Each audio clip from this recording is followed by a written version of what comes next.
Yo, yo, yo. Hey guys, welcome back to another amazing edition of the Best Practices Show podcast. Have you ever experienced negative self-talk? Research shows that 80% of self-talk is negative.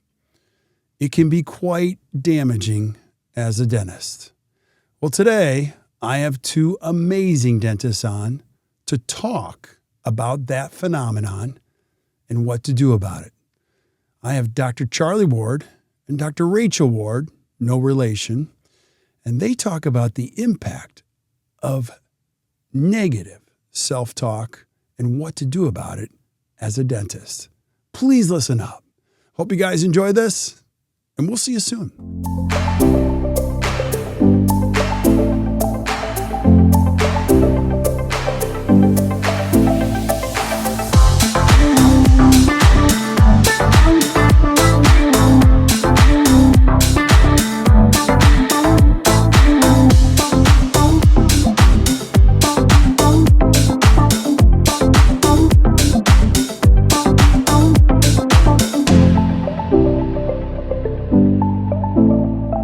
Guys, welcome back to the Best Practices Show podcast. You know the jam around here. I have the coolest job in the world. I get to interview the coolest people in dentistry. And what's really fun is they get to share some great stuff, some great thoughts, so you can create a better practice and a better life. And I got a special episode for you today. I have one of our regular recurring guests, Dr. Charlie Ward, who's been a great friend, a great thinker on the podcast, and he's bringing on a new friend. So Charlie, why don't you introduce our new friend today? Yeah, I will. Thanks, Kirk. Thanks for having me back. I brought my friend, Rachel Ward, no relation to me that we have found yet. We've looked. And we teach a couple courses together at the Pankey Institute. We've been friends for many years now.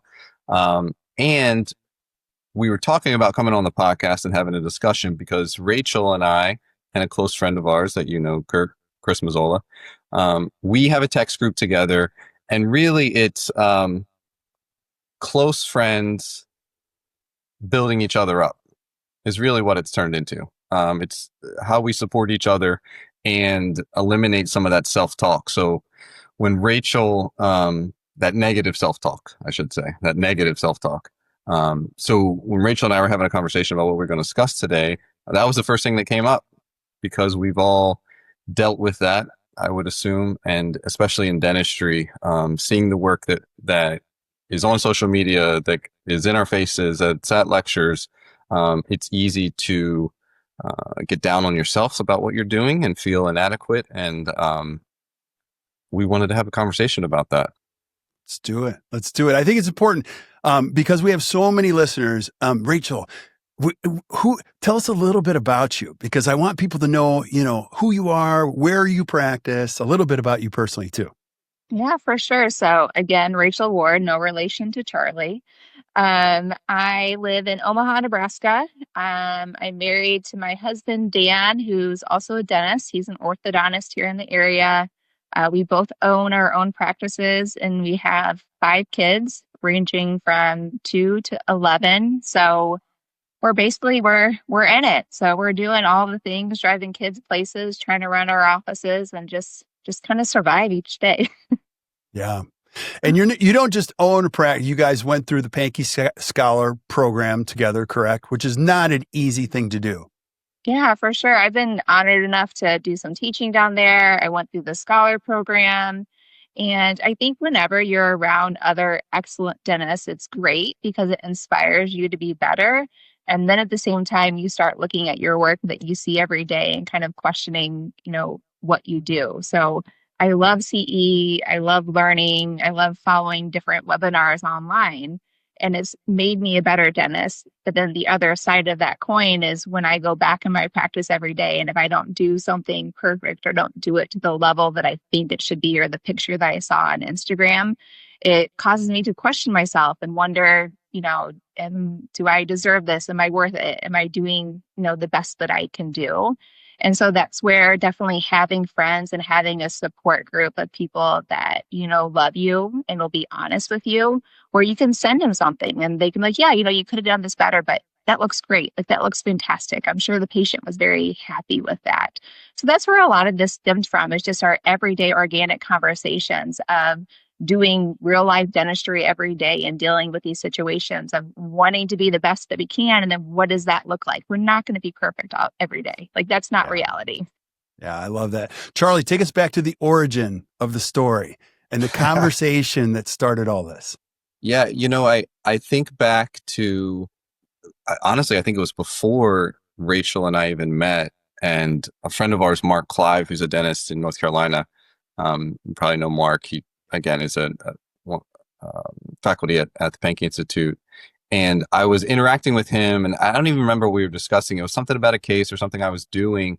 And I made a comment about something not being good enough or something to that nature. And he stopped and he looked right at me and he's like, Charlie, if you say that enough, you're going to start believing it.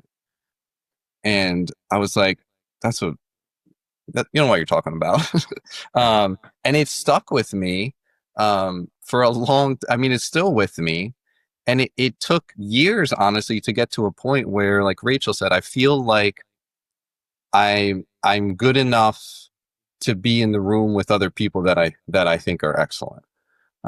Because there's a lot, we can have an hour on imposter syndrome and that piece of it, because that was a discussion Rachel and I have had in the past and continue to have, that how do we feel worthy of any praise when we're consistent and lifelong learners who are constantly exposed to things that push us forward, right? Everything you look back on, I'm like, I don't like anything that I've done, because I'm trying to get better.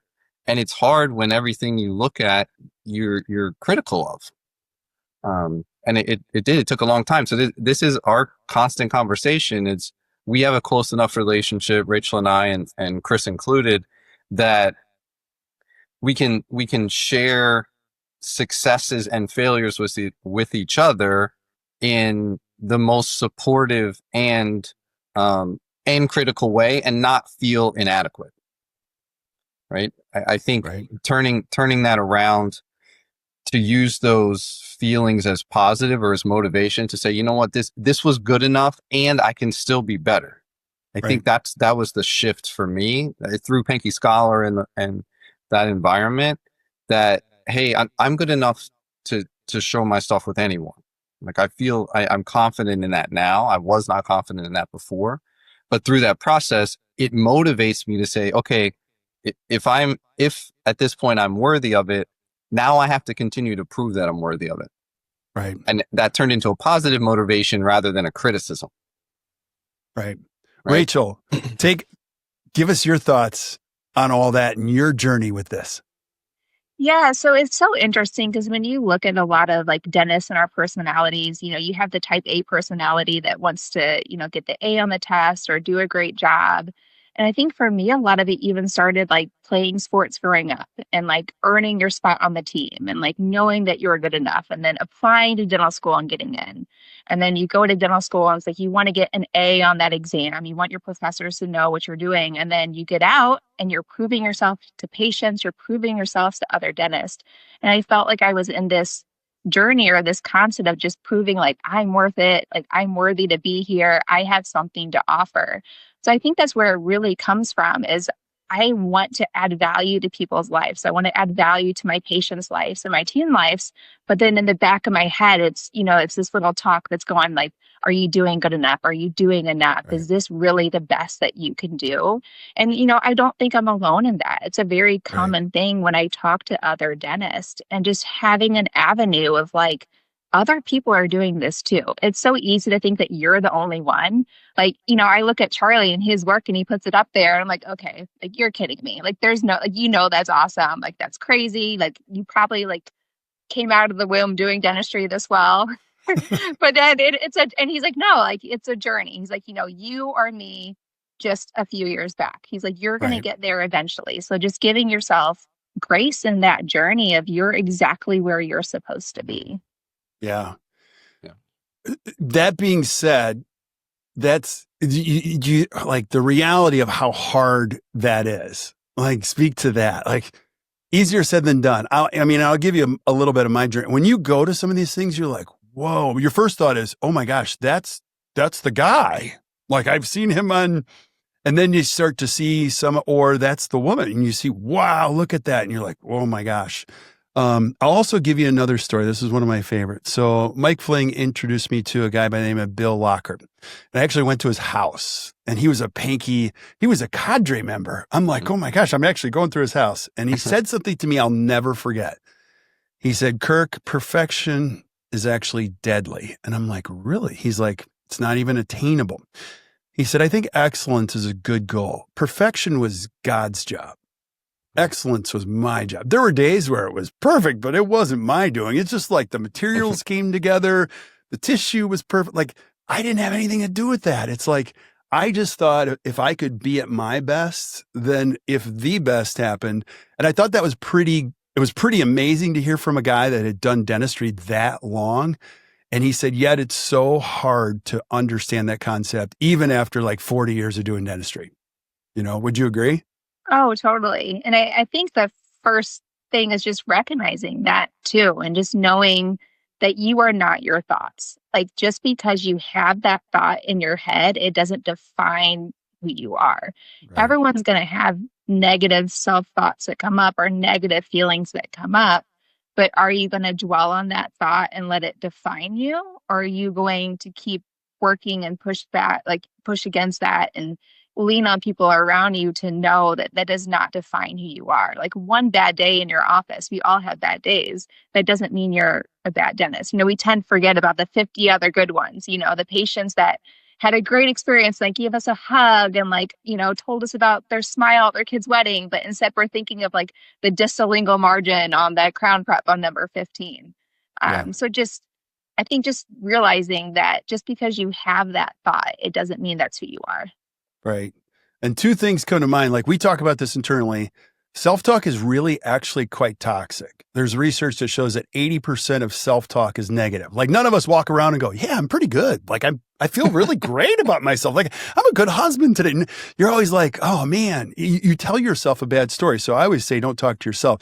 And I'm leading you with this because I want to know how the group chat came together and how does that play in kind of the countermeasure for the self-talk. Yeah. I don't remember do you remember how it came together? I think when we first taught together, we got paired together for teaching, and that's kind of where it started. And then going through Pankey Scholar together kind of solidified that a little bit better. And then, we have different groups too that we chat in. So like we have a study group that we chat in. I have a group of other female dentists that I went through the institute with that, I chat in that, with different things. So I think just having those friend groups or establishing your tribe of people that know what you're going through.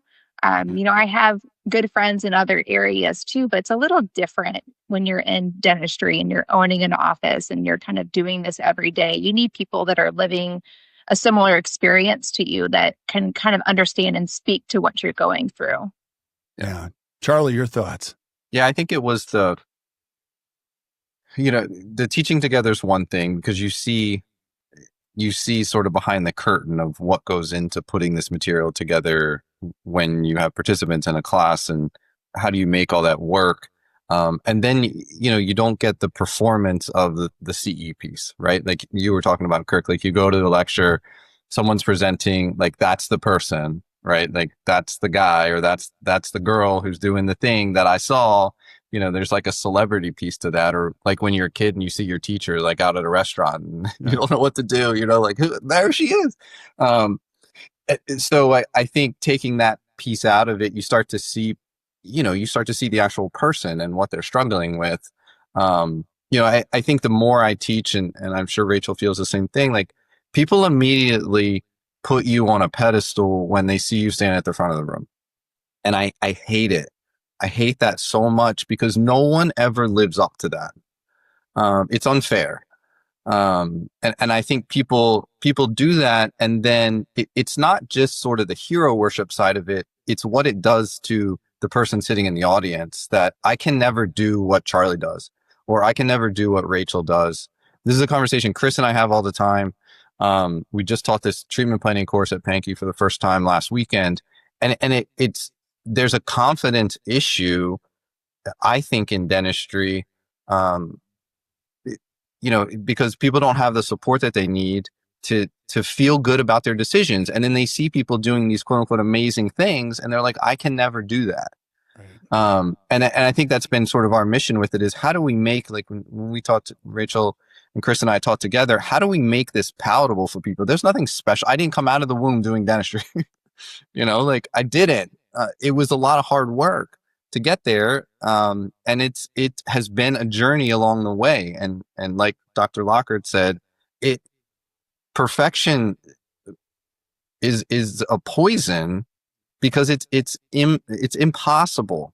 And it would drive me crazy, especially now that things get, the longer I practice, the more complicated the cases get. And then you're the person in your community that like has to fix these problems, and everything's a compromise. Like there is no perfect like 4 veneer case where the tissue's perfect and the patient's healthy and like everything's exactly where it's supposed to be. No, I've got implants from the last 3 decades that I have to figure out, and I've got to build something back there so this person can function. I'm never going to get ideal symmetry, and it's not going to happen. Right. And when my expectation is unrealistic, like that's killer. Yeah. So setting that expectation that, hey, excellence is our goal. That's what we're striving for every single time. And sometimes like great has to be good enough so that everyone can move on and be happy, because the patient's happy. In most of these cases, the patient's happy, and we're not, that's what makes it difficult, I think. So the support that we're getting from the text group is, hey, this looks great. You should be proud of yourself. And if you're looking for feedback, here's feedback on something different that you could do that might help you. But it's always framed around, what did what was your goal? What did you do right here? Right. Yeah. I think it's either ironic or serendipitous. We're actually recording this on Friday, October 10th, which is World Mental Health Day. And while I'm not and so I saw that this morning, and like, while I'm not a mental health expert, I do know it's crazy important. I don't even claim to understand anything about it, but it's a very important topic in the world and in dentistry. And I'd love for you guys to share your thoughts on this, and maybe throw this in there too. I'm 55. You guys don't have to share your age because I think you're considerably younger, but like, is this generational? And then how much is social? And I'll weave one story into it. My son is a senior in high school, and he just asked his girlfriend to homecoming last night, and she said yes, and she's awesome.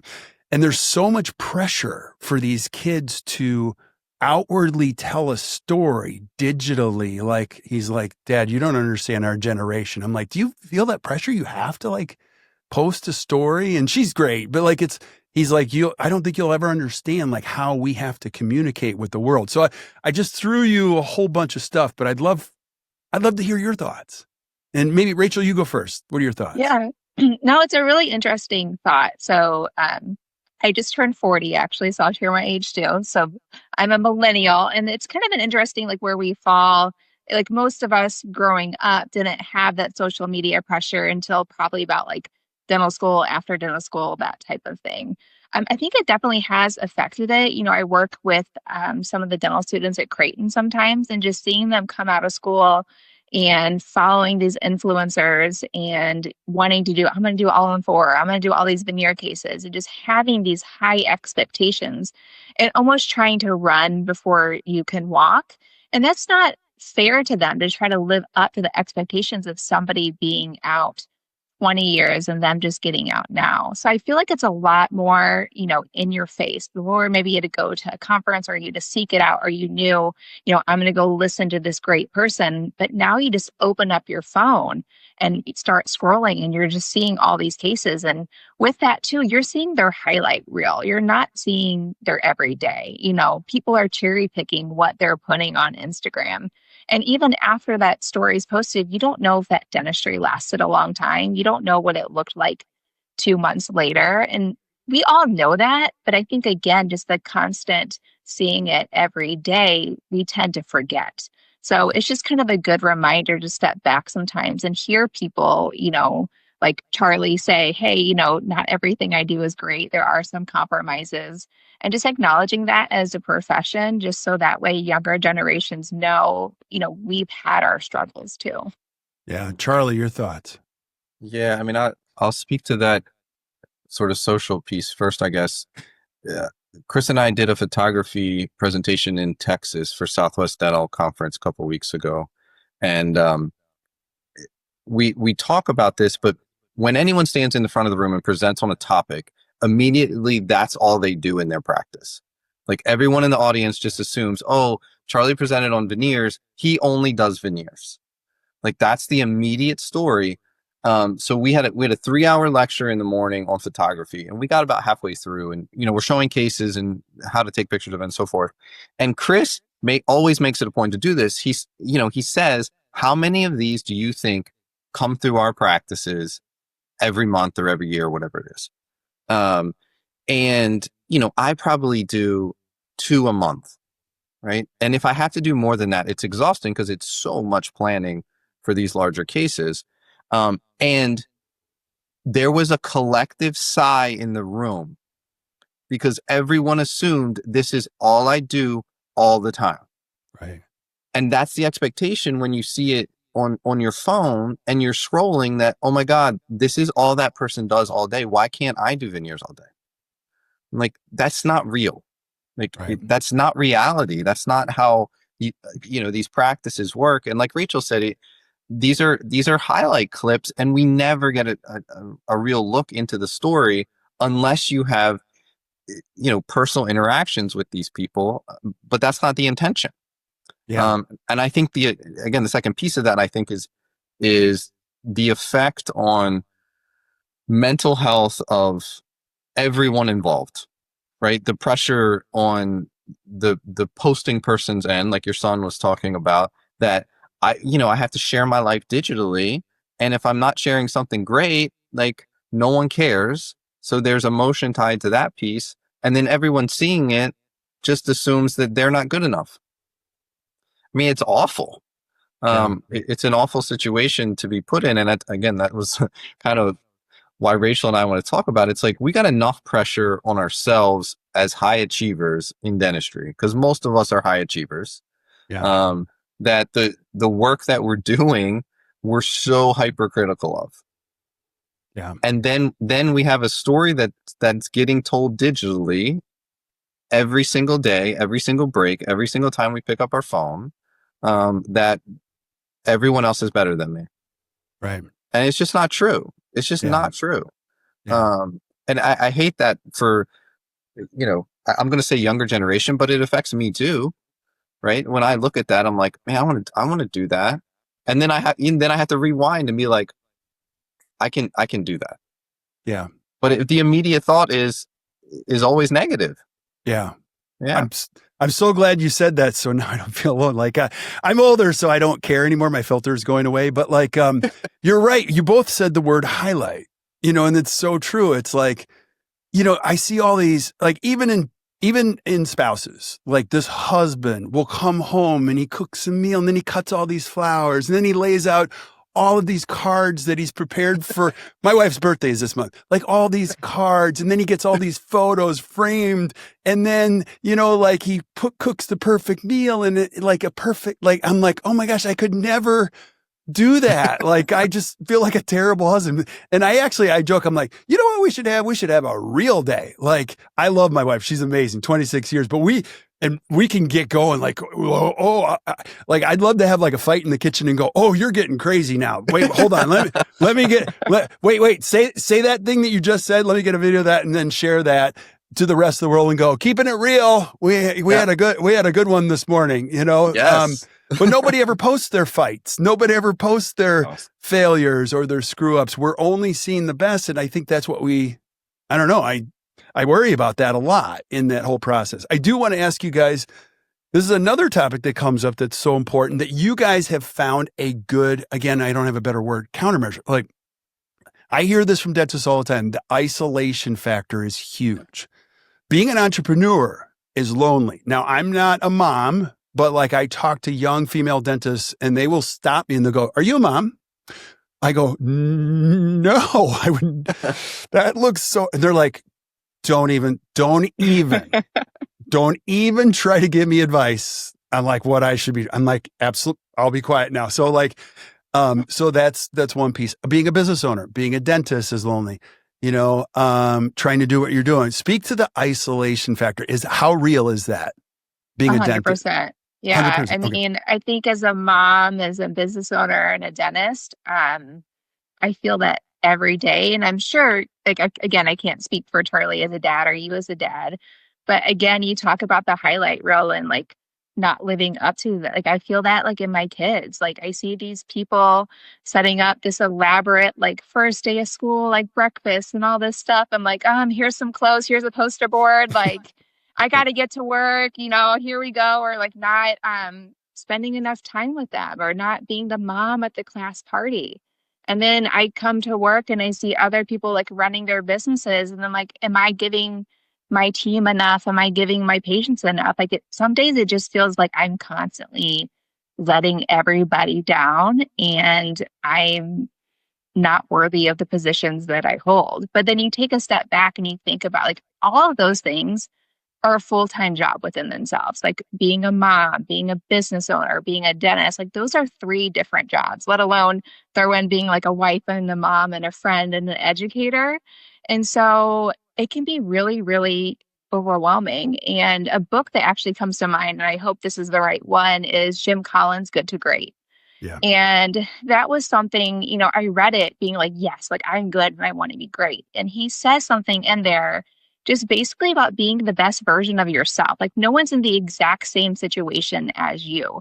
So, I mean, yes, I'm going to compare myself to all these great dentists and I want to try to do that. But is this other person have 5 kids? Are they running them to carpool in the evenings? Are they running a business? Like they're in a different circumstance than I am. So can I be, the best mom, the best dentist, the best business owner in my circumstance? And I think that goes back to excellence versus perfection.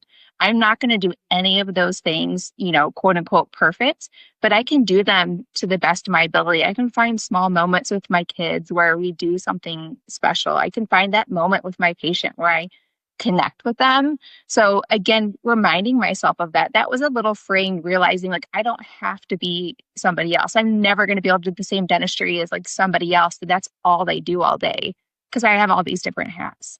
Yeah. Charlie, your thoughts? Yeah, I have no idea how Rachel does what she does. I mean, it's amazing to me. I mean, I think how difficult it is with my wife and I. We're both working, we're in the same practice, and we only have 2 kids and they're together, like they're at the same school and trying to manage that schedule. And then I think about Rachel's life and I'm like, Rachel, if one of your children disappeared, how long would it take you to figure that out? Because it has to be just absolute chaos at your house. And yet she does all these things. It makes no sense. And we do check her sometimes. She was like, I want to do an Iron Man. And we're like, no, you can't do that right now. You got to focus for a second. But I think it's all of those things. I have no idea how the women in our lives manage all of these things. And then you add on, practice owner, which is a different job than dentist, which is a different job than mom, and then a different job than a wife. I mean, there's so many hats. I get to be a dad and a practice owner and those things, but it's a different role. And that's the reality of that. So again, I think managing the expectations for me is important in what do I expect of myself. And then Rachel was talking about books. That's one of the things that happens a lot in the text group is, what are you guys reading? What's helpful? And Rachel, I think, is the one that told us to read The Gap in the Gain, which I really, really hit home with me because of this comparison issue. And if you haven't read that, it's excellent. And it's an easy read, but the whole point is, are you living in the gap, which is the area that you haven't achieved, right? So if I get 95% of the way to my goal, my tendency is to focus on the 5% that I didn't get and not the 95% that I achieved. And that was a huge reframe for me to be like, you need to compare yourself to yourself, right? What was I doing 10 years ago? What was I doing 5 years ago? Am I better than that person? Because I can't compare myself to Chris or to Rachel or vice versa, because we're in very different circumstances. Our learning's different, our families are different, our practices are different. All of those things that's an unfair comparison for any of us to make. So again, it goes obviously out to social media and the people that we see lecture and all of those things, that if I'm not comparing myself to myself, then I'm making an unfair comparison, and that affects my mental health. Yeah. And I think as I've gotten older, that's been where my focus has been, like, hey, am I a better dentist? Am I a better dad? Am I a better husband than I was last year or the year before or the years prior? And if not, then why? Right. And if so, then I feel good. And now I can keep pushing forward. That's the comparison I feel like that we should be making. It has to be to ourselves, not to other people. Yeah. That's an amazing book. Yeah. And I highly recommend everybody read that. That's so good that you made them read that, Rachel. They should. I got to go back and read it myself. And I also want to ask you guys, God created us as like relational beings, and it's so really important. And I think as we go through all of these iterations of what we're doing, we kind of lose touch. You guys have done a great job of getting away from your lives to be in a group that's like-minded. Now, I'll tell you why I'm asking this. A lot of times I spend talking to young dentists. I'm like, you got to go to Pankey. They're like, why would I do that? I'm like, I don't really want to learn. I'm like, it is not about the learning. It is, you're going to be around other people. You're going to be around other people that are and I believe strongly, you have to get away from your life. You've got to unplug. Like, not excessively, but you got to take periodic unplug because your family and your life will take every minute of your life that you just let without intention. Does that make sense? So that's one piece of it. How important is it to get away and get in a group? And number two is, seems like you guys have navigated this. This is what young dentists tell me. Well, how do I tell my spouse? We have 3 little ones. We have no time. I want to go to Pankey. Do you know what I mean? Like, I get that question all the time.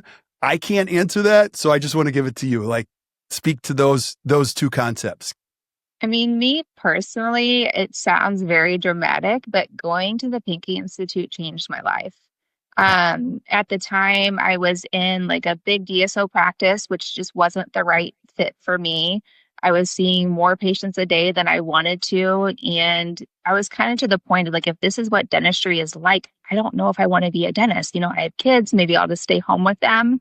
But I think going there and finding those connections with people, again, knowing that you're not alone. And also my dentistry is getting better. Things are getting more predictable. Patients are happier with results because they know what to expect.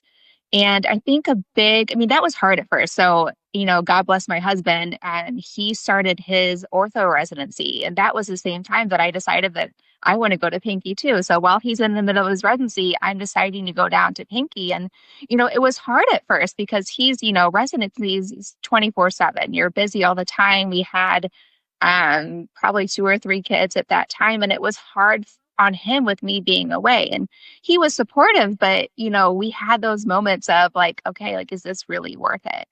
And I think a big turning point for him and even me was just realizing, part of my core values and something that I love is connection and education.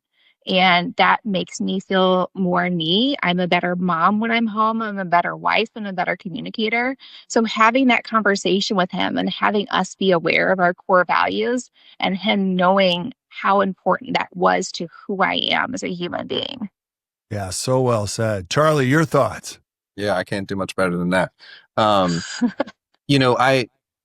would agree with Rachel. There's been no other group or CE or experience that I've had in dentistry in my life that's had more impact than the Pankey Institute has had, period. Like, plain and simple. And it's not strictly about the education. I think the things that Pankey teaches from a predictability standpoint are making our lives easier in the dental chair, but the things I learned about practice philosophy, what kind of practice do I want to have? What does that look like? How can I achieve those goals? I don't think that's being taught anywhere else. That's the only place that you're getting that type of education. And those are the questions that especially younger dentists need to be asking if they're not asking it yet. So the third piece for me is that the people that I've met, the things that I've learned, the study clubs, the courses, like, yes, I'm a better dentist. Yes, I'm a better practice owner.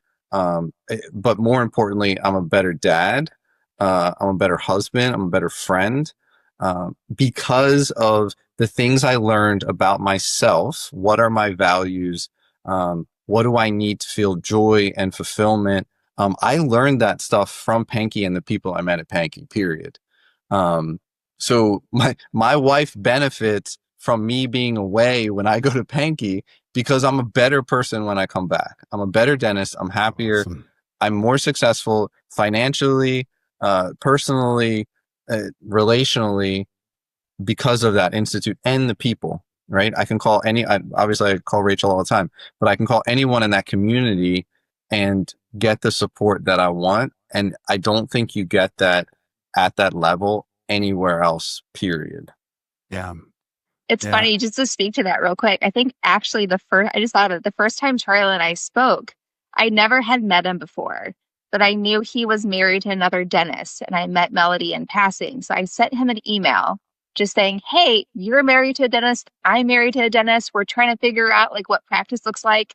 Do you have any advice for me? And he jumped on a Zoom call with him and Melody, with Dan and I.